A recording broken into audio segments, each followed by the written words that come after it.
नमस्कार दोस्तों, जी के धार्मिक कथा यूट्यूब चैनल के माध्यम से आज हम आपको एक कथा सुनाने के लिए जा रहे हैं। ईश्वर के दर्शन कब, कहाँ और किस रूप में होंगे, यह केवल उन्हीं की इच्छा पर निर्भर है।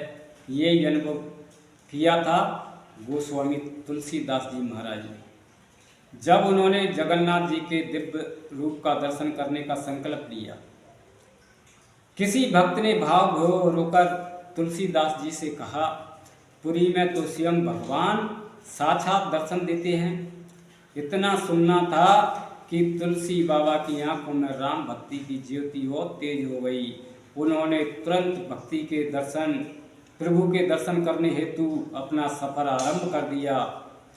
कई महीनों की कठिन यात्रा, धूप बारस, भूख प्यास और थकान को सहते हुए जब जगन्नाथपुरी पहुँचे तो मंदिर की सीढ़ियों पर आकर उनके नेत्रों में चमक आ गई।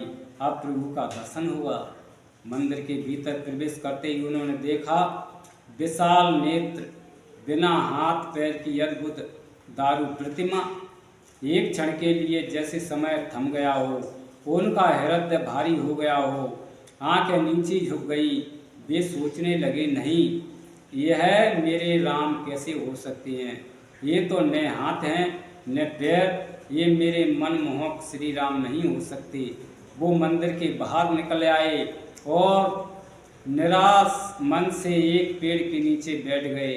आंखों से आंसू धारा बहने लगी। क्या इतनी लंबी यात्रा व्यर्थ गई प्रभु? आपने दर्शन क्यों नहीं दिए? संध्या ढल गई, रात हो गई।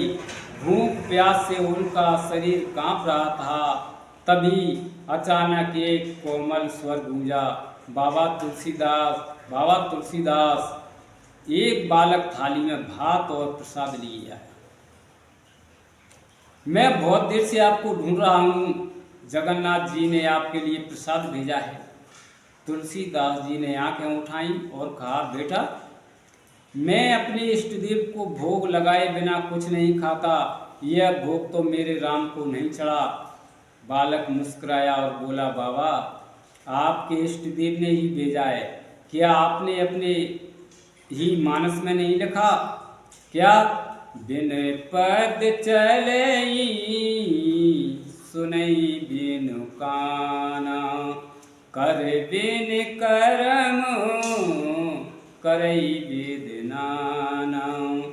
आनंद रहते सकल रस भोगी, बिनु वाणी बकता बड़ जोगी। जिस रूप का आपने स्वयं वर्णन किया है, वही रूप आज साक्षात आपके समक्ष है और आप पहचान नहीं पा रहे। तुलसीदास जी सन्न रह गए। शरीर जैसे शून्य हो गया हो, हृदय धड़कना भूल गया। नेत्रों से आंसुओं की धारा बहने लगी और होंठ कांपते हुए बोले, प्रभु। बालक मुस्कुराया और बोला, मैं ही तुम्हारा राम हूँ। मेरे मंदिर के चारों ओर हनुमान जी पहरा दे रहे हैं। विभीषण रोज दर्शन करने आते हैं। तुम कल लाना, मैं तुम्हें अपने उसी रूप में दर्शन दूंगा जिसकी तुम वर्षों से साधना करते आए हो। यह कहकर बालक आदर्श हो गया और तुलसीदास जी वहीं भूमि पर गिर पड़े। प्रेम, पश्चाताप और भक्ति से भरकर रात बीती। भोर हुई। जब तुलसीदास जी दोबारा मंदिर पहुँचे तो आज वहाँ श्री राम, लक्ष्मण और सीता स्वयं विग्रह रूप में विराजमान थे। उनका तेज ऐसा था कि सूर्य भी लज्जित था।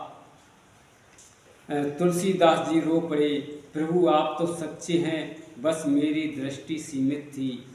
जिस स्थान पर तुलसीदास जी ने वह रात बिताई, वह तुलसी चौरा के नाम से प्रसिद्ध हुआ और वहाँ आज भी बड़ छतामठ के रूप में उनकी पवित्र स्मृति बसती है। बोलिए जगन्नाथ भगवान की जय। जय सीताराम की। बोलिए तुलसी महाराज की जय हो।